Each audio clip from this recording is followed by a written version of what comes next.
자, 오늘 말씀은 마태복음 22장 1절에서 14절의 말씀을 본문으로 예복을 입지 않은 한 사람이라는 제목으로 은혜를 나누겠습니다.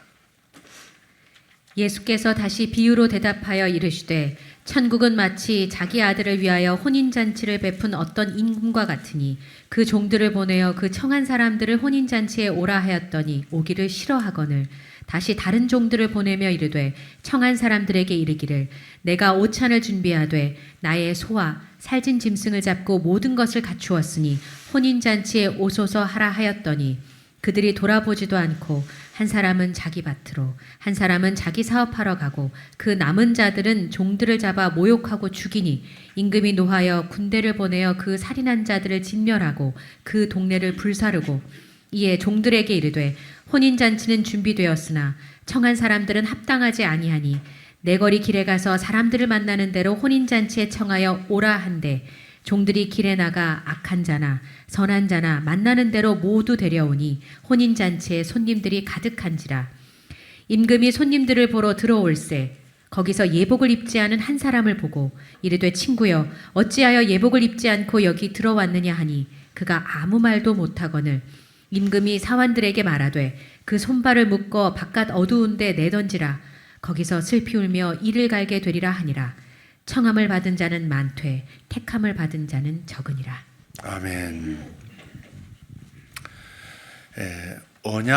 언약이라는 단어를 여러분 아실 겁니다. 좀 이 마태복음의 저자 마태는 지금 언약 언어를 말하고 있는 중입니다. 이 언약 언어에서 사용되는 단어가 또 있는데 그건 교환이라는 단어입니다. 교환이 뭔가 일어나는 것을 이 비유의 말씀에 담고 있어요. 교환이 일어나야 합니다. 구약에는 많은 언약들이 있어요. 창세기를 보면 에덴 언약이 있고요. 창조 언약이죠. 창조 언약. 에덴 언약이라고도 합니다. 두 번째는 아담과 맺은 아담 언약이 있습니다. 그가 범죄했을 때, 선악과를 따먹었을 때 그때 하나님께서 아담 부부에게 맺은 언약이 있습니다. 그게 아담 언약입니다. 세 번째는 노아 홍수가 있은 다음 인류가 다시 출발하는 그 시조인 노아와 맺었던 언약이 있습니다. 노아 언약입니다. 네 번째는 아브라함 언약이 있습니다. 창세기 12장 1절부터 시작되는 아브라함 언약. 다섯 번째는 모세 언약이 있습니다. 시나이 산에서 하나님과 이스라엘 백성 사이에서 있었던 모세 언약, 율법 언약이죠. 그리고 여섯 번째 다윗 언약도 있습니다. 하나님께서 다윗과 맺은 언약이 있어요. 그런데 여기까지 말씀하셨던 언약들보다 더 좋은 언약이 신약에 등장합니다. 이것을 가리켜서 새 언약이라고 합니다. 새 언약. 그래서 이 새 언약은 예수님을 통해서 주신 언약이고요. 성경은 이것을 더 좋은 언약이라고 말합니다. 히브리서 8장 6절을 보면 이렇게 말씀하고 있어요. 그러나 이제 그는 더 아름다운 직분을 얻으셨으니 그는 더 좋은 약속으로 세우신 더 좋은 언약의 중보자시니라. 이렇게 말씀합니다. 그러니까 히브리서 말씀은 구약과 신약을 비교해서 구약 시대보다 훨씬 더 나은 시대로 그런 접어든 이 신약 성도들에게 하시는 그 약속을 담아놓고 있는 게 히브리서입니다. 구약과 신약을 비교하는 거예요. 구약의 대제사장이 우리에게 더 좋은 분이냐? 아니면 신약의 대제사장이신 예수님이 더 좋은 분이시냐? 율법이 더 좋은 언약이냐? 아니면 은혜의 언약이 더 좋은 언약이냐? 이렇게 비교하는 책이 바로 히브리서예요.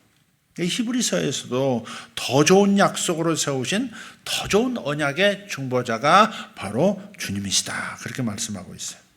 히브리서 7장 22절도 이렇게 말씀합니다. 이와 같이 예수는 더 좋은 언약의 보증이 되셨느니라. 아멘.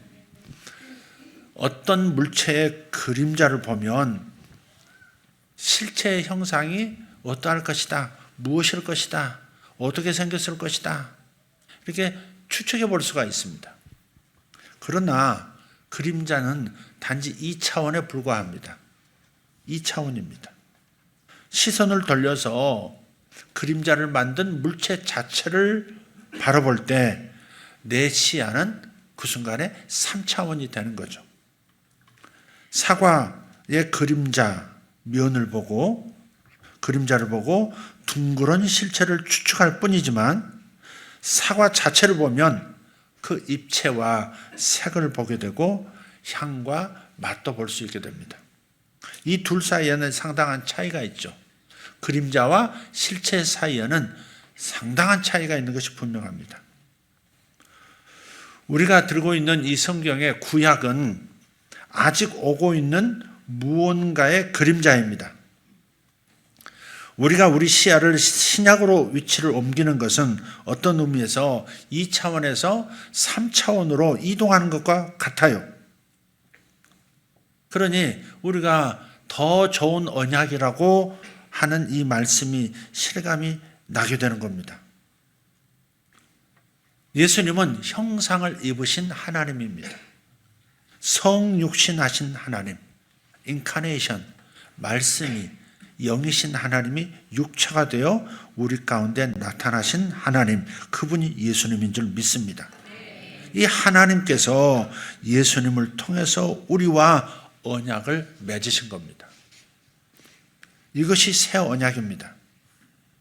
그런데 옛 언약이든 새 언약이든 언약 체결에는 언약을 이렇게 맺어가는 과정에는 단계들이 있어요. 그래서 신약의 언약을 잘 알려면 구약의 그림자도 또 살펴볼 필요가 있어요. 그래서 옛 언약, 구약을 보면 언약을 맺을 때 옷을 바꿔 입습니다. 의복 교환이에요. 옷을 바꿔 입어요. 대표적인 예가 다윗과 요나단입니다. 요나단은 왕자였고요. 다윗은 그냥 신하였을 뿐입니다. 둘 사이에는 깊은 친구로서의 우정이 있었죠. 목숨을 서로 나눠줄 만큼, 자기 목숨을, 친구의 목숨을 대신해서 내줄 만큼 그렇게 서로 아끼는 그런 관계였어요. 다윗과 요나단이 언약을 맺습니다. 요나단이 하나님의 뜻을 알았거든요. 하나님의 뜻이 왕인 아버지를 이어서 내가 차기 왕이 되는 게 아니라 하나님의 뜻은 다윗에게 있구나. 이걸 요나단은 알았던 거예요. 사람이 이루기가 쉽지가 않잖아요. 자기는 인간적인 눈으로 봤을 때 다음 차기 왕이 될 사람이잖아요. 따나운 당상입니다. 그런데 하나님의 뜻을 깨닫고 하나님의 뜻 앞에 순종하는 요나단의 모습이 굉장히 하나님 앞에서 아름답습니다. 그래서 요나단이 다윗에게 네가 다음 왕으로 하나님께서 너를 세우신 것을 나는 안다. 그러니 네가 왕이 되었을 때 내가 왕위를 인간적으로는 양보하는 거니까 네가 왕이 되면 나와 내 가족을 이렇게 챙겨다오 하는 그런 뜻으로 의복을 교환하는 언약을 맺습니다. 그래서 그 결과로 훗날에 보면 요나단의 아들이 하나 남아 있었는데 그 아들이 무비보셋이라고 하는 아들이에요. 어렸을 때 할아버지와 아버지가 전쟁터에서 한날에 죽을 때 그 소식을 후방에서 듣고 그 아이를 기르던 시녀가 이 무비보셋을 안고 피신하다가 그만 아기 때 떨고서 그만 양발을 쓰지 못하게 됩니다. 그래서 겨우 걷는 그러한 몸이 되고 말았습니다. 그게 무비보셋이에요. 나중에 다윗이 왕이 됩니다. 하나님의 뜻대로 되었어요. 그런 다음에 요나단과 젊었을 때 맺었던 그 언약을 기억하고 무비보셋을 특별히 자기 아들들하고 함께 식탁에 앉게 하고 왕자로서 대우를 해줍니다. 그리고 할아버지 사울이 가졌던 모든 땅과 재산을 무비보셋에게 다 그대로 물려가도록 만들어줍니다. 그 유명한 요나단과 다윗의 언약이에요. 물론 새 언약에서도 의복의 교환이 있습니다. 상상해 보십시오. 예수님과 내가 언약 안으로 들어갈 때, 예수님과 내가 언약을 맺을 때, 우리는 많은 증인들 앞에서 서로 마주보며 서 있는 거예요. 예수님과 내가 서 있어요. 예수님은 이렇게 먼저 나에게 말씀하세요. 광섭, 이야기할 게 있는데 나는 너와 겉옷을 주고받을 거야. 우선 의복을 교환해야 해. 그렇게 말씀하시니까 제가 말씀을 드립니다. 나는 내 코트를 훑어보고요. 그리고 예수님의 옷을 봅니다. 내 것을 보고 예수님을 봅니다. 그리고 말합니다. 예수님, 주님의 코트는 새 것이고 최신식이고 제가 본 것 중에서 최고입니다. 저는 이 땅에 살면서 그렇게 아름답고 멋진 옷을 본 적이 없습니다. 그런데 제 것은 다 낡았고 냄새나고 초라합니다. 저는 이것을 버릴 참이었습니다. 그런데 이것을 가져가신다고요? 그러자 그분이 말씀하세요. 안다, 광섭. 나는 너의 가장 낡은 부분도 바꿀 것이다. 그리고서 예수님의 옷과 나의 옷이 바뀌는 겁니다. 바로 이것이 우리가 주님과 행한 것, 주님을 믿을 때 주님과 나 사이에 이루어진 일이에요. 우리는 주님과 겉옷을 바꿨습니다. 내가 예수님을 영접할 때 하나님 아버지는 나를 바라보시면서 무척이나 흐뭇해 하셨다고 믿습니다. 내가 의의 의복으로 감싸져 있는 것을 하나님은 보십니다. 그리고 말씀하세요. 보기에 심히 좋구나. 참으로 아름답구나. 참으로 아름다운 의의 옷이로다. 이렇게 말씀하시죠.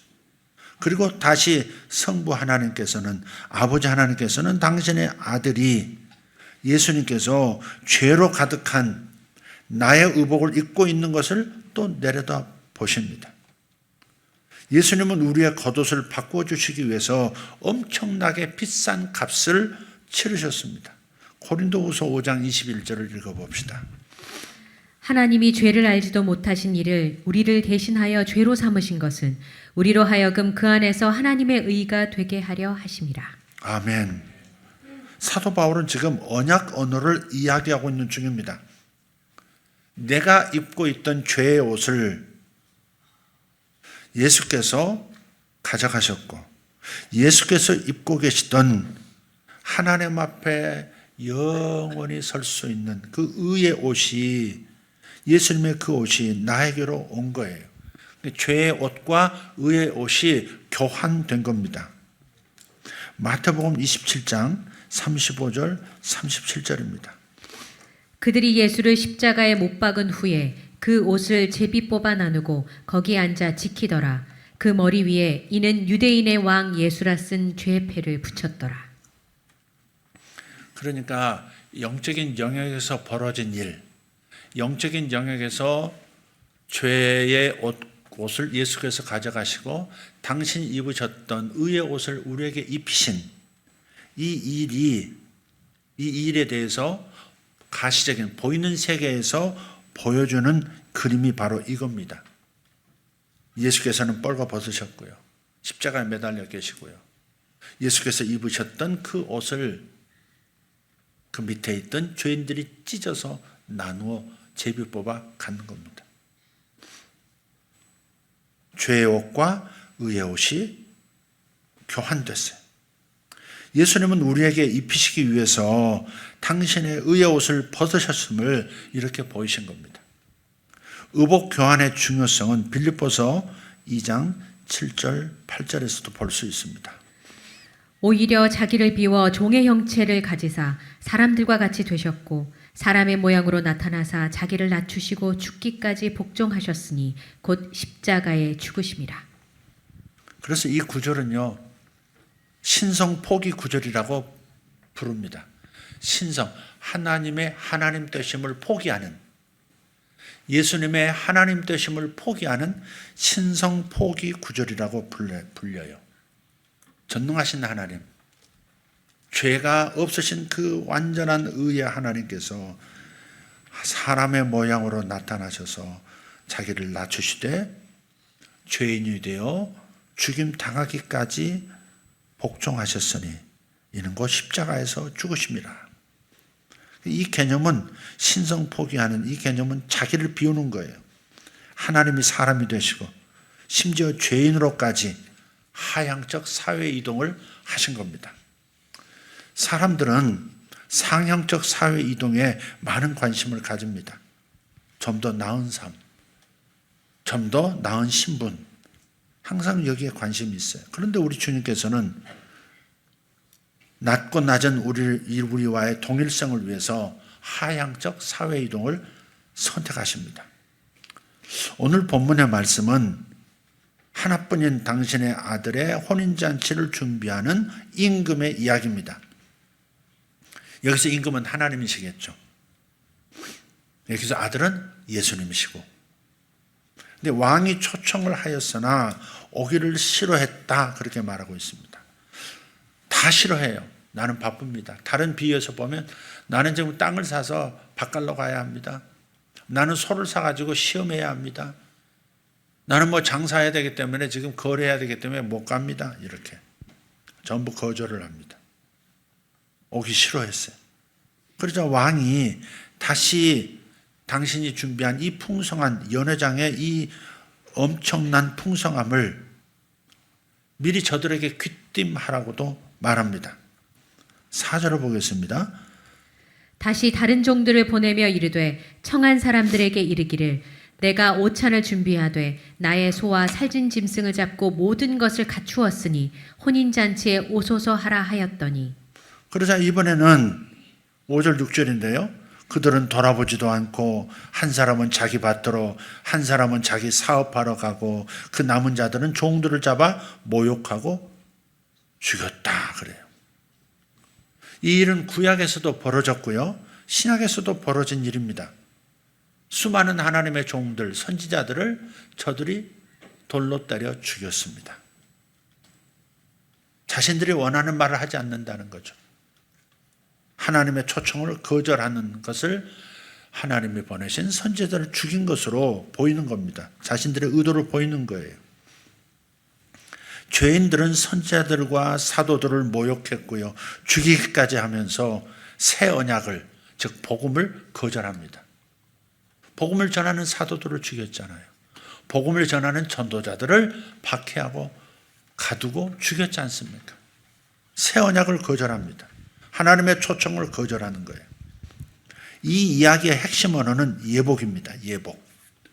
고대 이스라엘 땅에서는 특별한 신분이 있는 사람들, 왕이라든지 특별한 소수의 귀족이라든지 이런 특별한 신분에 있는 사람들은 자기 종들을 통해서 결혼잔치에 참여하겠다 하고 응답한 사람들, 참석할 예복을 그 초청 응답자들에게 미리 나누어 줬습니다.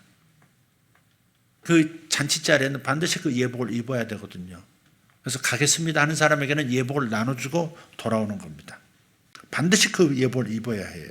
그런데 한 사람이 초청에 응해서 오기는 왔지만 미리 나눠줬던 예복을 입지 않고 연회장에 들어선 겁니다. 혼인잔치를 위한 연회장에는 온갖 기름진 음식들이 있었고 모든 필요를 채울 수 있는 것들로 가득했습니다. 하지만 이 풍성함에 참여하려면 준비된 예복을 반드시 입어야 합니다. 그런데 이 준비된 예복은 복음으로 해석하면 자신이 준비한 거 아니죠. 왕이 친히 준비한 걸 입어야 되는 겁니다. 아, 이게 잔치 자리니까 내가 이 멋진 옷을 입고 가야 돼. 이게 예복이 될 수 없는 거예요. 왕의 잔치에는 반드시 왕이 준비했던 그 옷을 입고 와야만 합법한 것입니다. 고린도서 5장 21절을 보면 예수님께서는 우리의 예복을, 우리의 겉옷을 바꾸어 주시기 위해서 엄청나게 비싼 값을 치르셨습니다. 하나님이 죄를 알지도 못하신 이를 우리를 대신하여 죄로 삼으신 것은 우리로 하여금 그 안에서 하나님의 의가 되게 하려 하심이라. 보이시나요? 의복의 교환, 예복의 교환, 하나님 앞에 설 수 있는, 천국에 들어갈 수 있는 영원한 하나님 나라의 시민으로서의 신분을 뜻하는 그 예복을 우리가 받은 거예요. 오직 그분께서 준비해 주신 것만이 완벽한 예복이 되는 것을 믿습니다. 그분이 십자가에서 희생으로 만들어 주신 그 옷, 우리에게 나누어 주신 그 예복만이 하나님께서 받으실 수 있는 예복이 되는 겁니다. 스스로 준비한 옷으로 나아가면, 다시 말해서 예수님과 의복 교환을 거절하면 혼인잔치에 들어갈 수 없는 겁니다. 한마디로 하나님의 자녀가 될 수도 없고 천국에 들어갈 수가 없는 겁니다. 여기서 잠깐 계약하고 언약의 차이가 있는데요. 계약은 상당히 법적인 느낌, 좀 딱딱하죠. 언약은 좀 달라요. 사무엘상서 9장을 보면 사랑함으로 언약을 맺으니 그랬어요. 다윗과 요나단도 사랑함으로 언약을 맺었다 그러거든요. 부모와 자녀의 약속은 계약이 아니죠. 언약에 가까운 거죠. 왜냐? 자녀에 대한 사랑이 그 언약의 출발점이니까. 계약이라고 할 수 없죠. 자녀하고 계약 맺었다 그러지 않죠. 자녀와 언약을 맺었다. 자녀하고 약속했다 그런 거죠. 눈을 붙들어서 한번 보실 수 있기를 바랍니다. 믿음의 눈입니다. 하나님의 눈으로, 믿음의 눈으로 자신에게 입혀진 예수님께서 마련해 주신 완벽한 그 의의 옷을 보십시오. 자신이 스스로 선한 일을 하고 의로운 일을 하고 세상에 좋은 일을 하고 그래서 마련한 나의 의의 옷이 아니라 예수님께서 당신이 입으신 옷을 우리에게 넘겨주시기 위해서 우리의 죄된 옷을 가져가셔서 당신이 죄의 옷을 입고 죄인이 되어 십자가에서 죽으셨지 않습니까? 그 덕에 예수님만 입으실 수 있는 의의 옷이 저와 여러분에게 입혀진 것이죠. 이 의의 옷을 보셔야 합니다. 그리고 하늘 만찬에 들어가십시오. 매일매일 하늘 만찬에 들어갈 권한이 저와 여러분에게 있어요. 언제든지 아버지의 사랑을 받을 수 있고 언제든지 아버지 나라에 있는 풍성한 것들을 나의 것으로, 그 선한 것들을 나의 것으로 삼을 수 있는 특권이 내게 입혀주신 그 예복에 있는 겁니다. 내가 기름진 것을 준비했다. 이 풍성한 것들을, 모든 필요한 것들을 내가 준비했다라고 하는 하늘로의 초청이, 그 초청장이 우리에게 이루어진 거예요. 그러니 매일매일 하늘 만찬에 들어가셔서 주님의 풍성함을 누리시기를 바랍니다. 자기 정죄에 빠지지 말라는 말씀이기도 합니다. 로마서 8장 1절을 보면 그러므로 이제 그리스도 예수 안에 있는 자에게는 결코 정죄함이 없나니. 예수가 우리의 모든 죄를 가져가셔서 정죄받으시고 심판받아 죽임을 당하시고 지옥에까지 내려가신 바가 되었으니 이제 우리에게 다시는 지옥의 두려움, 버림받음의 두려움, 하나님께서 축복 안 해주시고 사랑을 거절하시는 그 두려움을 가져서는 안 되는 것입니다. 내가 마련한 의복으로 하나님 앞에 서는 것이 아닙니다. 내가 마련한 예복이라고 하는 것은 얼마나 누추한지, 주님께서 친히 마련해 주신 그 겉옷을 입고 항상 당당하게 정죄감 없이 항상 하나님을 찾을 수 있기를 예수 이름으로 축복합니다. 요한복음 12장 32절을 보면 우리 암송한 구절이죠. 내가 땅에서 들리면 십자가로 올라가면 이 땅의 모든 심판을 내게로 이끌겠노라 그러셨어요. 내가 받을 심판도 그분이 가져가시고, 여러분 한 분 한 분이 받아야 할 심판을 그분이 다 가져가시고, 모든 심판을 내게로 이끌겠노라.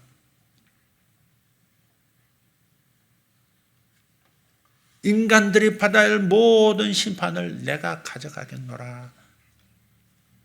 그렇다면 내 어깨 위에 죄가 발견되지 않아야 합니다. 내가 지은 죄의 그 무게가 예수님께 옮겨졌다는 것을 항상 보실 수 있기를 바랍니다. 자기 죄를 자기가 발견하면서 스스로 정죄감에 빠져서 하나님 앞에 서지 못하는 우를 보면서는 안 된다는 겁니다. 주님께서 이루신 일을 헛되게 해서는 안 됩니다. 주님께서 나를 위해서 희생하신 그 희생을 가치 없는 것으로 만들어서는 안 됩니다. 내가 오늘도 하나님 앞에 기도할 수 있는 것은 내가 하나님 앞에서 세운 의, 내가 선한 일을 해서 하나님 앞에서 취득한 자격이 아닙니다. 주님께서 우리에게 거저 주신 자격으로 기도하는 겁니다. 그런데 이 사실을 깨닫지 못하는 사람은 스스로 자기가 스스로 저지른 이 죄에 대한 이 정죄감 때문에 기도조차 잘 못합니다. 기도하지 않는 사람, 기도의 자리에 가기를 어려워하는 사람들의 그 중심을 보면 죄의식이 있습니다. 정죄감이 있습니다. 나같이 이렇게 노력은 하지만 아직도 부끄러운 이 사람을 당신께서 기쁘게 받아주실까, 기쁘게 들어주실까에 대한 자신감이 없는 겁니다. 자기가 만든 의를 뒤집어 쓰고 이것을 항상 바라보기 때문에 정죄감에 빠지는 거예요. 우리는 어떤 경우에도 내가 스스로 실수하고 허물에 빠져 있는 경우라도 예수께서 내게 주신 당신의 옷, 의의 옷을, 유일한 그 의의 옷을 항상 바라보면서 주님의 잔치로 들어가 주님의 풍성함을 누리는 저와 여러분 되기를 축복합니다.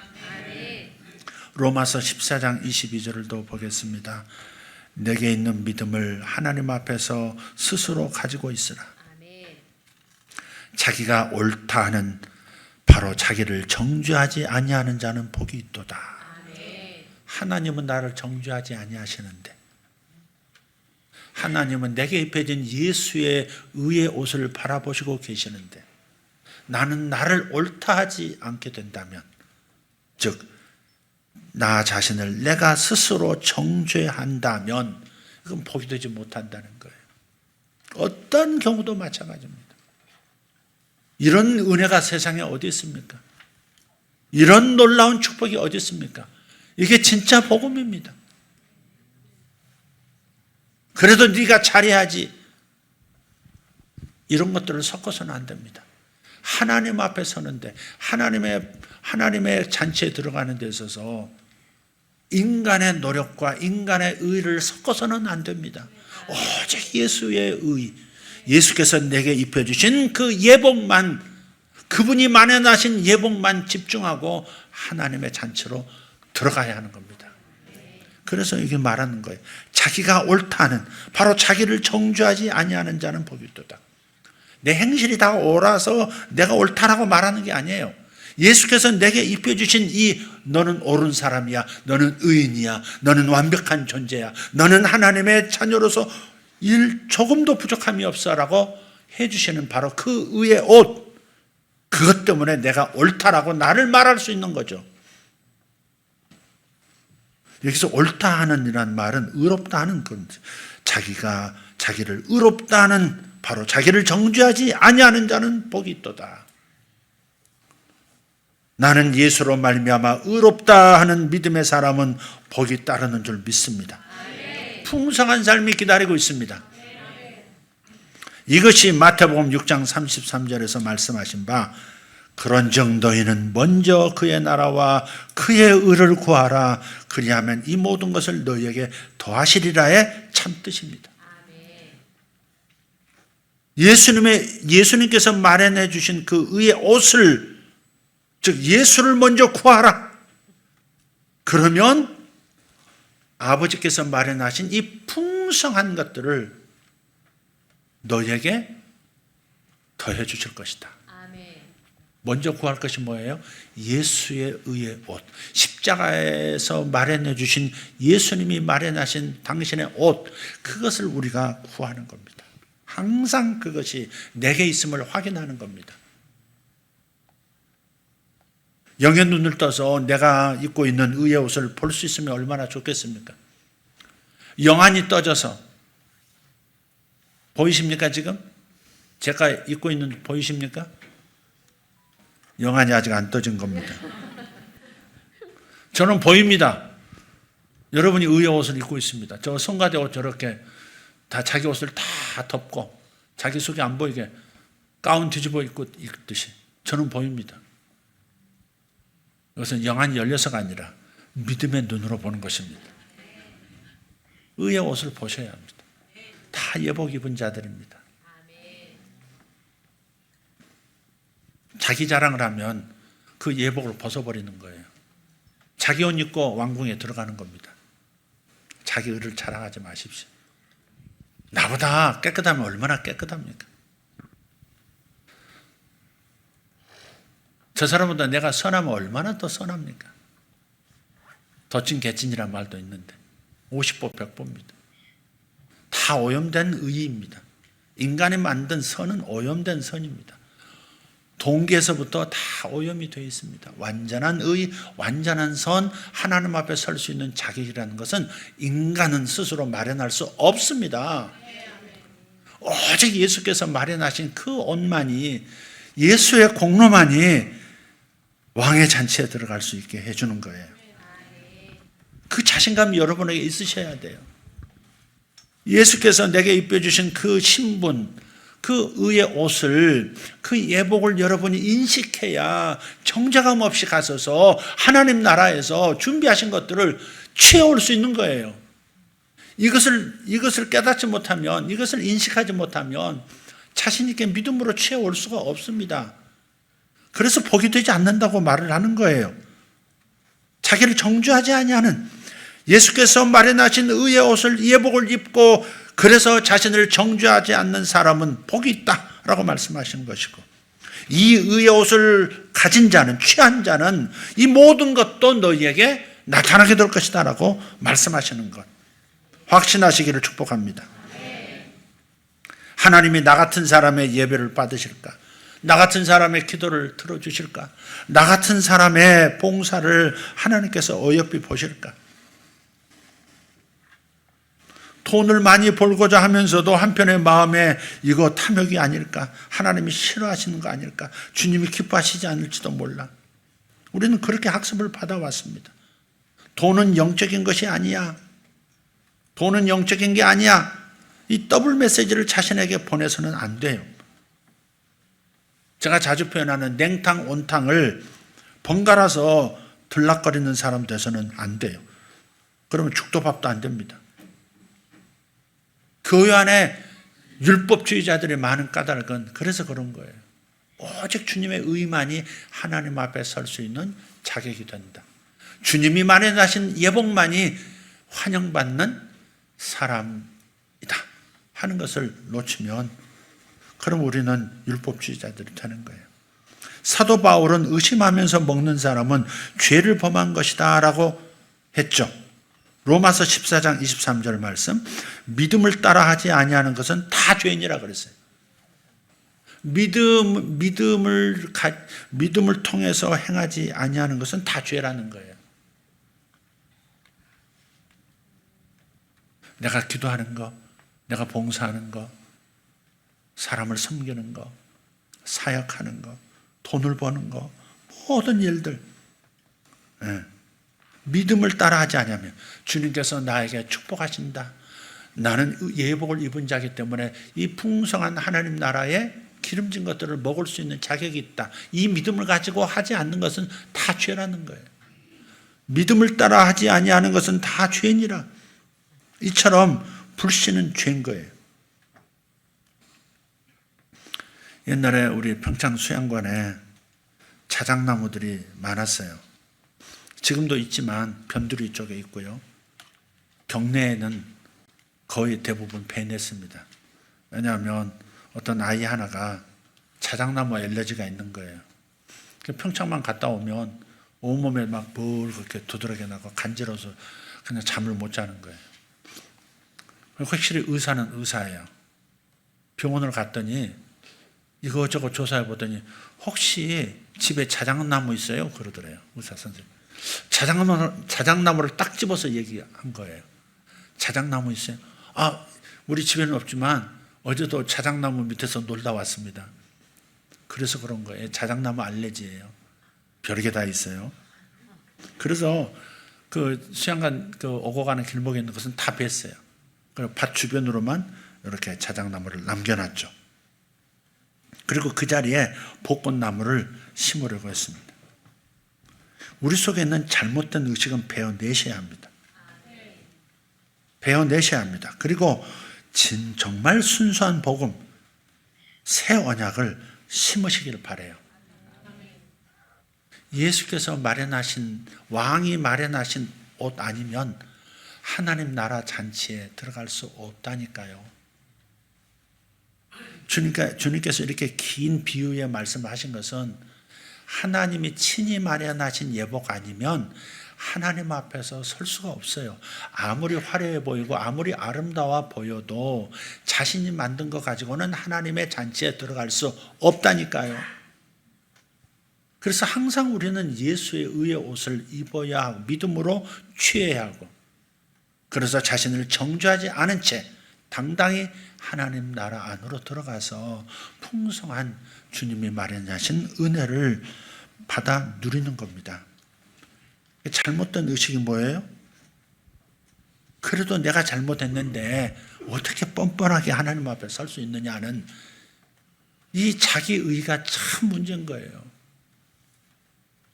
그것 때문에 마음이 무겁고요. 그것 때문에 기도도 잘 안 되고요. 그것 때문에 하나님을 찾는 것도 어려워요. 예수 믿으면서도, 교회 나오면서도 어찌 그리 주님이 마련하신 예복을 입고 있으면서도 그렇게 없는 것처럼 살고 있는 것입니까? 왜 그렇게 자기 정죄가 그렇게 많습니까? 자기 정죄가 많은 사람은 다른 사람도 정죄를 또 잘해요, 또. 그러니까 정죄가 많은 사람은 자기를 정죄하는 경우가 대부분입니다. 자기가 자기를 용서 못하는 거예요. 내가 이런 사람이 아니어야 하는데 이런 사람이라는 이 사실 앞에 너무 당혹스러워하는 거예요. 빨리 이 나무를, 잘못된 의식을 베어내시기를 축복합니다. 주님께서 이미 마련해 주신 그 예복을 입고 나는 항상 하나님 앞에서 의롭다, 항상 하나님이 나를 옳게 보신다, 의인이라 보신다, 이렇게 생각하면서 나아가는 사람은 승리할 것이고요, 풍성함에 이르게 될 줄 믿습니다. 이런 사람에게는 예배 때마다 은혜가 있을 것이고 기름 부음을 경험할 것입니다. 결코 목마르지도 굶주리지도 않게 하실 것입니다. 이사야 44장 3절 4절 말씀 우리 함께 크게 한번 읽겠습니다. 나는 목마른 자에게 물을 주며 마른 땅에 시내가 흐르게 하며 나의 영을 내 자손에게 나의 복을 내 후손에게 부어주리니 그들이 풀 가운데서 솟아나기를 시냇가에 버들같이 할 것이라. 아멘. 결코 목마르지도 결코 굶주리지 않도록 하시는 하나님. 어떤 이는 많은 것을 필요로 할 것이고 어떤 이들은 보다 적은 것을 필요로 할 것입니다. 그러나 모두가 만족할 만한 것으로 매일 채워주시는 왕의 잔치로 들어갈 수 있기를 바랍니다. 지금 이 시간부터 항상 예수께서 마련하신 그 의의 예복을 입으셨다면, 확실하게 예수를 영접하셨다면 의복 교환이 일어난 거니까 이것을 인식하시라 이 말이에요.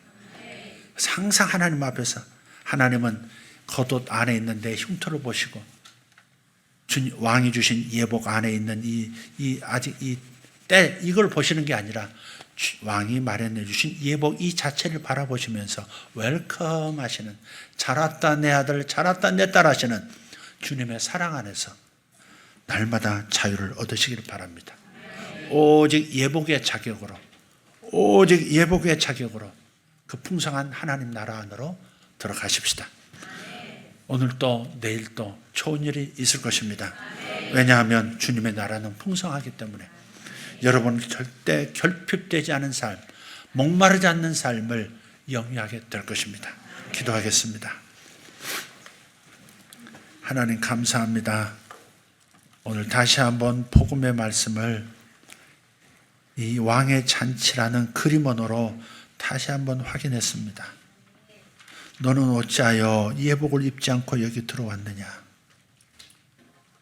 어찌하여 예복을 입지 않고 여기 들어왔느냐? 이 엄청난 책망 앞에 이 하나의 책망을 우리가 피할 수 있다면 우리는 정말 복받은 사람입니다. 예복을 입고 들어온 이들이 자신이 예복이 있음을 깨닫고 잔치에서 평안을 가지고 마음껏 누리는 왕의 잔치의 인생들 되게 하여 주시옵소서. 여기는 모두 서로를 바라보면서 의의 옷을 바라보게 하시고 당신은 복받을 자격이 있습니다. 온갖 좋은 것을 받을 자격이 있습니다. 당신 자녀들도 복을 받을 것입니다. 당신의 후손들이 천대까지 복을 받게 될 것입니다 라고 선포해주는 믿음의 눈들을 다 뜨게 하여 주시옵소서. 거룩하신 의복 교환을 이루신 예수 그리스도의 이름으로 기도합니다.